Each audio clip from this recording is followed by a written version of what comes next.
और वैसे तो ये लोग मुझे दिन रात कोसते रहते हैं, उनकी ये फितरत है। और उनके लिए तो सबसे प्रिय नारा क्या है? मोदी तेरी कब्र खुदेगी। मोदी तेरी कब्र खुदेगी। मोदी तेरी कब्र खुदेगी, ये इनकी पसंदीदा नारा है।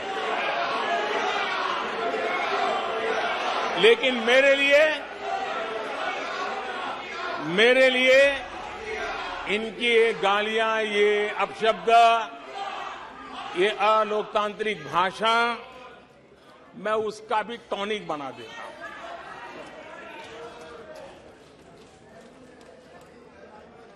और ये ऐसा क्यों करते हैं और ये क्यों होता है? आज मैं सदन में कुछ सीक्रेट बताना चाहता हूं। मेरा पक्का विश्वास हो गया है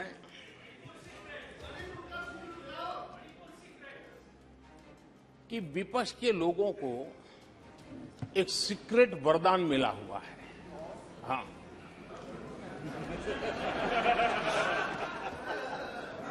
सीक्रेट वरदान मिला हुआ है जी। और वरदान ये कि ये लोग जिसका बुरा चाहेंगे उसका भलाई ही होगा।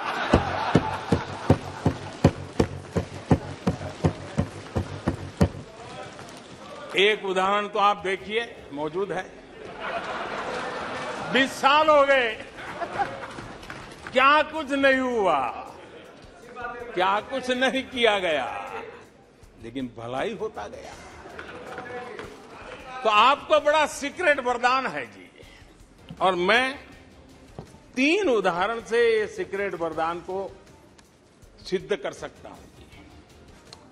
आपको ध्यान होगा कि इन लोगों ने कहा था बैंकिंग सेक्टर के लिए, बैंकिंग सेक्टर डूब जाएगा, बैंकिंग सेक्टर तबाह हो जाएगा, देश खत्म हो जाएगा, देश बर्बाद हो जाएगा, न जाने क्या क्या कहा था। और बड़े बड़े विद्वानों को विदेशों से ले आते थे, उनसे कहलवाते थे, ताकि उनकी बात कोई न माने तो शायद उनकी मान ले। हमारे बैंकों की सेहत को लेकर के भांति भांति की निराशा, अफवाह फैलाने का काम इन्होंने पुरजोश किया। और जब इन्होंने बुरा चाहा बैंकों का, तो हुआ क्या?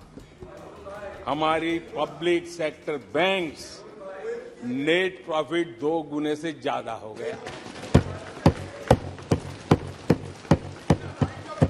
इन लोगों ने फोन बैंकिंग घोटाले की बात, इसके कारण देश को एनपीए के गंभीर संकट में डुबो दिया था।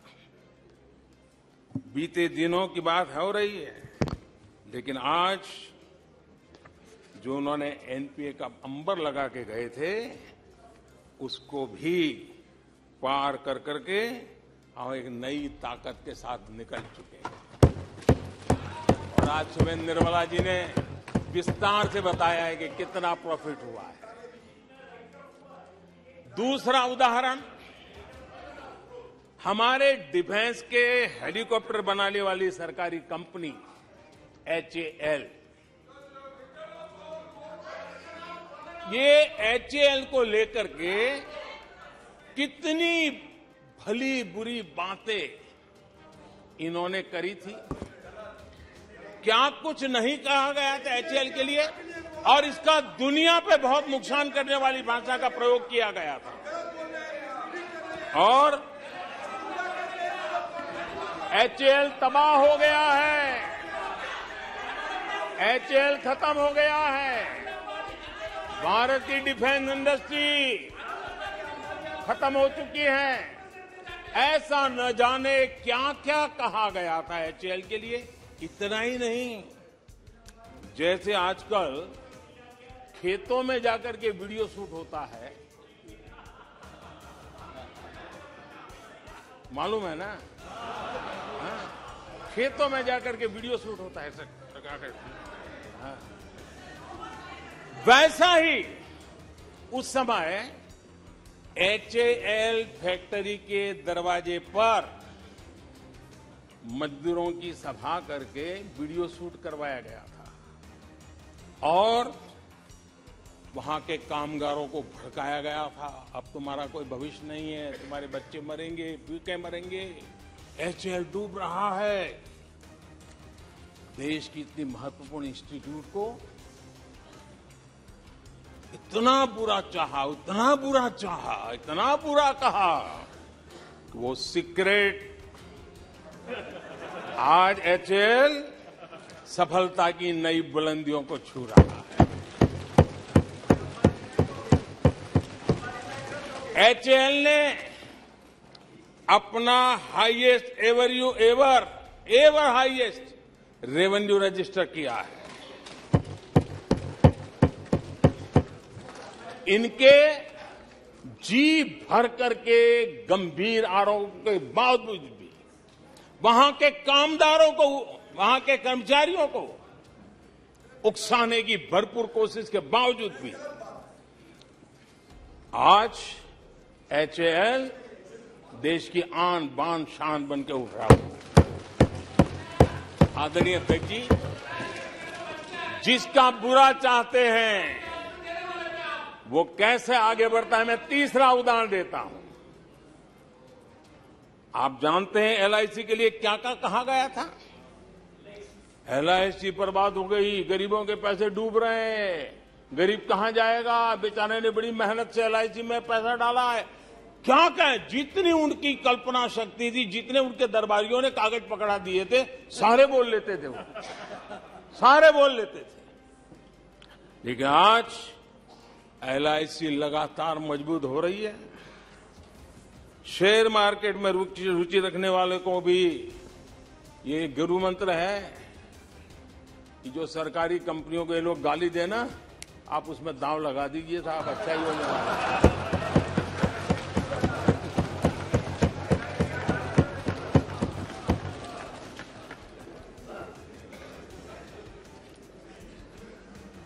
आदरणीय अध्यक्ष जी, ये लोग देश की जिन संस्थाओं की मृत्यु की घोषणा करते हैं, उन संस्थाओं का भाग्य चमक जाता है।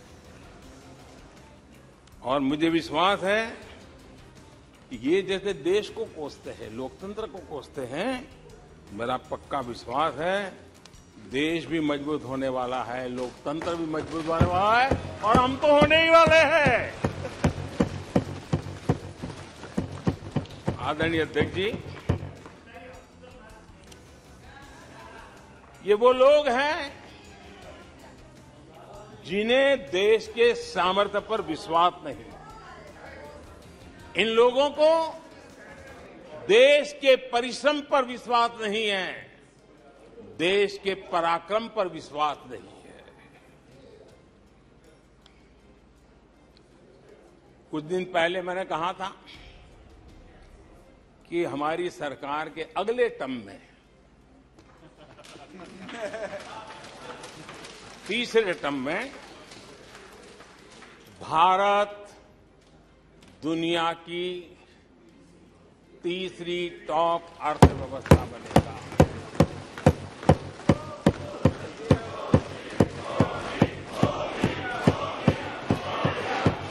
आदरणीय अध्यक्ष जी, आदरणीय अध्यक्ष जी, अब देश के भविष्य पर थोड़ा सा भी भरोसा होता जब हम ये क्लेम करते हैं कि हम आने वाले 5 साल में, नए तीसरे टर्म में, हम देश की इकोनॉमी को तीसरे पर लाएंगे। तो एक जिम्मेवार विपक्ष क्या करता? वो सवाल पूछता,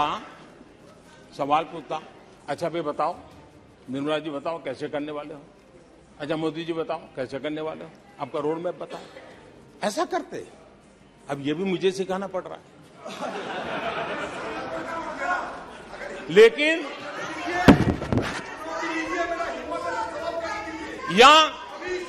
या वो कुछ सुझाव दे सकते थे, ये कुछ सुझाव दे सकते थे, या फिर कहते